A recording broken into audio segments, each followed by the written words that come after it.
राम राम इशारा ने हर हर महादेव। प्रवचन संहिता के एक और नए अध्याय में आपका स्वागत सबका। तो भाई आज चर्चा करेंगे।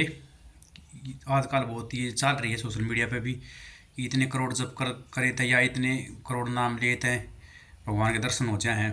तो एक भक्त का प्रश्न ये था कि भाई भगवान के दर्शन कितने जन्म में कितने करोड़ जप या कितने समय तक नाम लिए तो हो जाए हैं। तो भाई या मेरे हिसाब से तो कोई मतलब निर्धारित नहीं है। भगवान ने आदमी एक क्षण में पा सके है और भगवान ने पाण में आदमी ने कोई जन्म भी लाग सके हैं। यो मैं आज आपने बहुत ही सरल भाषा में एक उदाहरण के द्वारा समझाऊंगा, एक कथा भी सुनाऊंगा जो सत्य घटना पर आधारित है।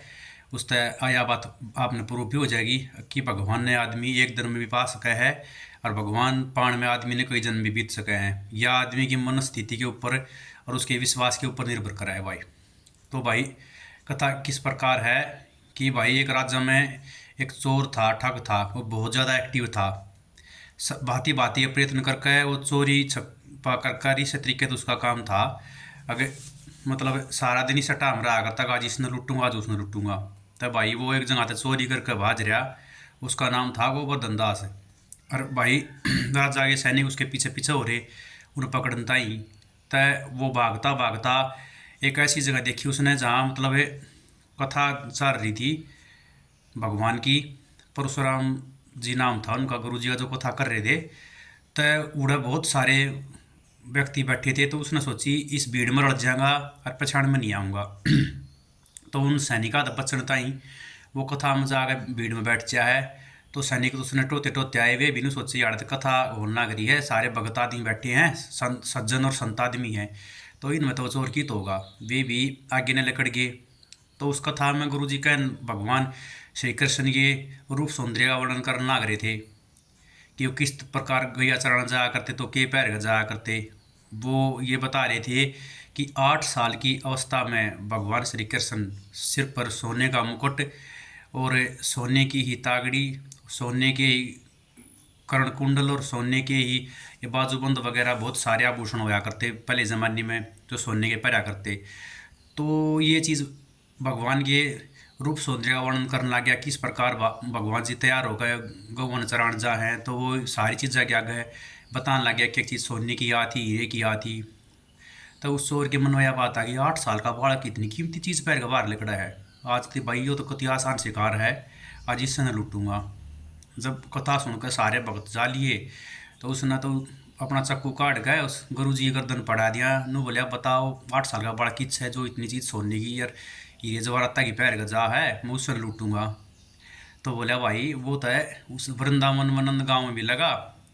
और तब बोला के नाम उसका, बोला उसका नाम है कृष्ण कन्हैया श्याम सुंदर।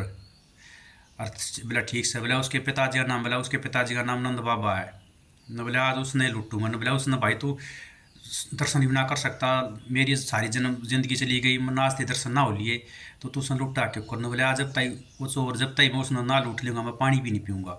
तो उसने अपने मन में यह बात धारण कर ली और उसका नाम ही मन याद करने लग गया, श्याम सुंदर को लूटना है, श्याम सुंदर यह बात मदन मोहन यह बात मन में समण करता। जब वो चालन लग गया तो गुरु जी ने बोला भाई उसने मार पीटने जरूरत को ना, वो तब माखन मिश्री पे रीत जाएगा, माखन मिश्री तय प्रभावित हो जाएगा। जाती आना थोड़ी माखन मिश्री बांध के और उस चोर ते दे दी। उस चोर ने सोची ठीक से, बोले अब छोटा बालक बताओ 8 साल का, ये बोला माखन चटा के उसने भगा लूँगा और वो उसके सारे गहने खोज लूँगा। तो यह बात याद करता करता पहुँच गया भाई नंदगांव और उसने टोन लग गया। सब तो पूछे एक श्याम सुंदर किच है, सब ने बोले भाई वो तो मंदिर में मिल लगा फलानी मंदिर में डकड़ी में। तो मंदिर में जा तो उड़े तो मूर्ति, लेकिन उसके मन में लगातार उस चीज़ का संबंध चल रहा है। उसने दृढ़ संकल्प कर रखा जब तक ना पा लूँगा पानी भी नहीं पी लूँगा। तो वो यह चीज़ पूछता पूछता उसने शाम होना आ गई, 3-4 का टाइम हो गया।